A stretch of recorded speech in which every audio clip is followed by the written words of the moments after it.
Hi ಎಲ್ಲರಿಗೂ ನಮಸ್ತೆ. ಎಲ್ಲರೂ ಹೇಗಿದ್ದೀರಾ? ಎಲ್ಲರೂ ಚೆನ್ನಾಗಿದ್ದೀರಾ ಅಂತ ಭಾವಿಸ್ತಾ ಇವತ್ತಿನ ವೀಡಿಯೋನ ಸ್ಟಾರ್ಟ್ ಮಾಡ್ತಾಯಿದ್ದೀನಿ. ಇವತ್ತು ನಾನು ಈರುಳ್ಳಿ ಪಲ್ಯ, ಆನಿಯನ್ ಪಲ್ಯ ರೆಸಿಪಿನ ಶೇರ್ ಮಾಡ್ತಾಯಿದ್ದೀನಿ.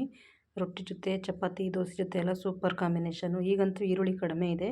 ಒಂದು ಸರಿ ಈ ಪಲ್ಯ ರೆಸಿಪಿನ ಟ್ರೈ ಮಾಡಿ, ತುಂಬ ಚೆನ್ನಾಗಿರುತ್ತೆ. ನಾನು ದೋಸೆ ಜೊತೆ ಚಟ್ನಿ ಹಾಗೂ ಈರುಳ್ಳಿ ಪಲ್ಯ ಮಾಡಿದ್ದೆ, ತುಂಬ ಚೆನ್ನಾಗಿತ್ತು.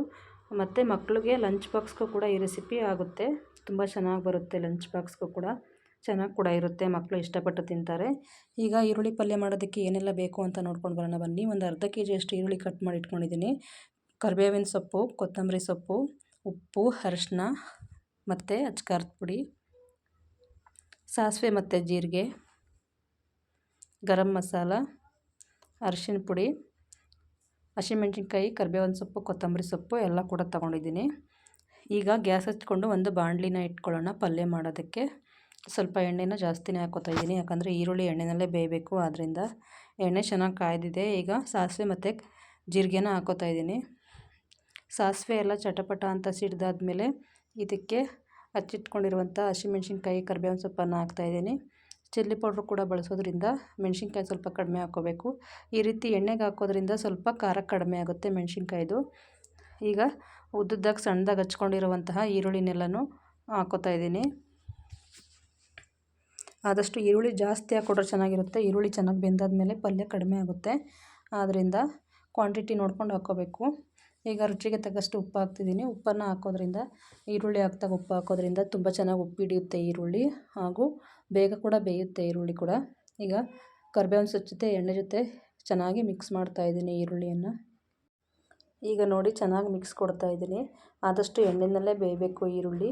ಒಂದು ಟೊಮೆಟೊನೂ ಹಾಕ್ಕೋತಾ ಇದ್ದೀನಿ. ಜಾಸ್ತಿ ಟೊಮೆಟೊ ಹಾಕ್ಕೊಂಡ್ರೆ ಚೆನ್ನಾಗಿರಲ್ಲ, ಆದ್ದರಿಂದ ಒಂದೇ ಒಂದು ಟೊಮೆಟೊ ಹಾಕ್ಕೋತಾ ಇದ್ದೀನಿ. ಟೊಮೆಟೊನ ಈರುಳ್ಳಿ ಜೊತೆ ಚೆನ್ನಾಗಿ ಮಿಕ್ಸ್ ಮಾಡ್ತಾಯಿದ್ದೀನಿ. ಆದಷ್ಟು ಟೊಮೆಟೊ ಬೆಂದು ಚೆನ್ನಾಗಿ ಸಾಫ್ಟ್ ಆಗಬೇಕು. ಈರುಳ್ಳಿ ಜೊತೆನೇ ಬೆಂದು ಸಾಫ್ಟ್ ಆದರೆ ತುಂಬ ಚೆನ್ನಾಗಿರುತ್ತೆ. ಈರುಳ್ಳಿ ಚೆನ್ನಾಗಿ ಬೇಯೋವರೆಗೂ ಈ ರೀತಿ ಕೈ ಬಿಡ್ದಂಗೆ ಇದನ್ನು ಚೆನ್ನಾಗಿ ಬಾಡಿಸ್ಕೊಳ್ಳೋಣ. ಒಂದು 10 ನಿಮಿಷ ಸಿಮ್ಮಲ್ಲೇ ಇಟ್ಟರೆ ಈರುಳ್ಳಿ ಚೆನ್ನಾಗಿ ಬೇಯುತ್ತೆ.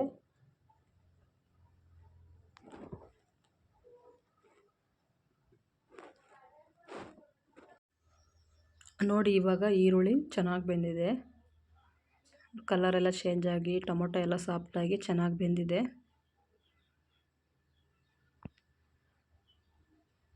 ಈಗ ನಾವು ಸ್ಪೈಸಸ್ಗಳನ್ನು ಹಾಕ್ಕೊಳ್ಳೋಣ. ಚಿಲ್ಲಿ ಪೌಡ್ರು ಸ್ವಲ್ಪನೇ ಬಳಸ್ತಾ ಇದ್ದೀನಿ, ಖಾರ ಇರುತ್ತೆ ಅದರಿಂದ. ಗರಂ ಮಸಾಲ ಹಾಗೂ ಅರಿಶಿನ ಪುಡಿಯನ್ನು ಹಾಕ್ತಾಯಿದ್ದೀನಿ. ಚೆನ್ನಾಗಿ ಮಿಕ್ಸ್ ಕೊಡೋಣ. ಈಗ 5 ನಿಮಿಷ ಕೈ ಬಿಡ್ದಂಗೆ ಚೆನ್ನಾಗಿ ಮಿಕ್ಸ್ ಮಾಡಬೇಕು.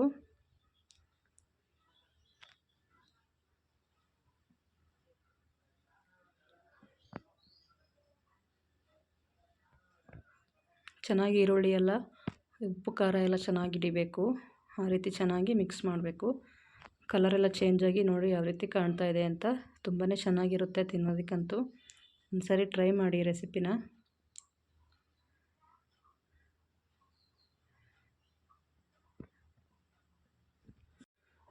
ನೋಡಿ, ಈಗ ಪಲ್ಯ ಆಗಿದೆ.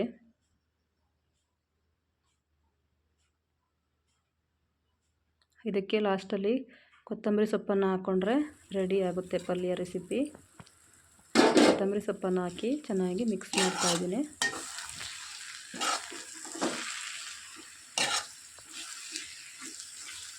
ನಾನು ಈ ರೆಸಿಪಿಯನ್ನು ದೋಸೆ ಜೊತೆ ಮಾಡ್ಕೊಂಡಿದ್ದೆ. ತುಂಬಾ ಚೆನ್ನಾಗಿತ್ತು ದೋಸೆ ಜೊತೆ ತಿನ್ನೋದಕ್ಕಂತೂ. ಸೂಪರ್ ಕಾಂಬಿನೇಷನ್ನು ದೋಸೆ ಜೊತೆ.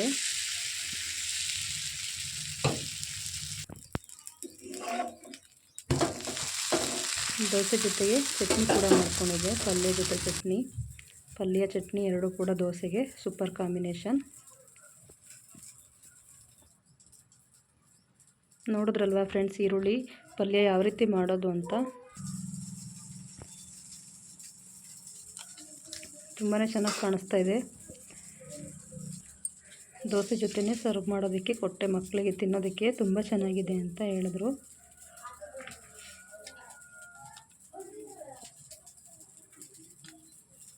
ಆಲೂಗೆಡ್ಡೆ ಪಲ್ಯಕ್ಕಿಂತನೂ ತುಂಬ ಟೇಸ್ಟಾಗಿ ಬರುತ್ತೆ ಈ ರೆಸಿಪಿ. ಒಂದು ಸರಿ ಟ್ರೈ ಮಾಡಿ. ಯಾರಿಗೆಲ್ಲ ಈ ವಿಡಿಯೋ ಇಷ್ಟ ಆಯಿತು ಪ್ಲೀಸ್ ಲೈಕ್ ಮಾಡಿ, ಶೇರ್ ಮಾಡಿ, ಕಮೆಂಟ್ ಮಾಡಿ. ಯಾರೆಲ್ಲ ಇನ್ನೂ ನಮ್ಮ ಚಾನಲ್ ಸಬ್ಸ್ಕ್ರೈಬ್ ಮಾಡ್ಕೊಂಡಿಲ್ಲ ಸಬ್ಸ್ಕ್ರೈಬ್ ಮಾಡ್ಕೊಳ್ಳಿ, ಒಂದು ಲೈಕ್ ಕೊಟ್ಟು ಬೆಲ್ಲೈಕನ್ ಕೂಡ ಪ್ರೆಸ್ ಮಾಡಿದ್ರೆ ನಾವು ಹಾಕುವಂಥ ಹೊಸ ವಿಡಿಯೋ ಎಲ್ಲ ನಿಮಗೆ ನೋಟಿಫಿಕೇಷನ್ ಬರುತ್ತೆ. Thank you. ವಿಡಿಯೋ ನೋಡಿದ್ದಕ್ಕಾಗಿ ಧನ್ಯವಾದಗಳು ಎಲ್ಲರಿಗೂ. ಇದೇ ರೀತಿ ವಿಡಿಯೋ ನೋಡಿ ಸಪೋರ್ಟ್ ಮಾಡಿ.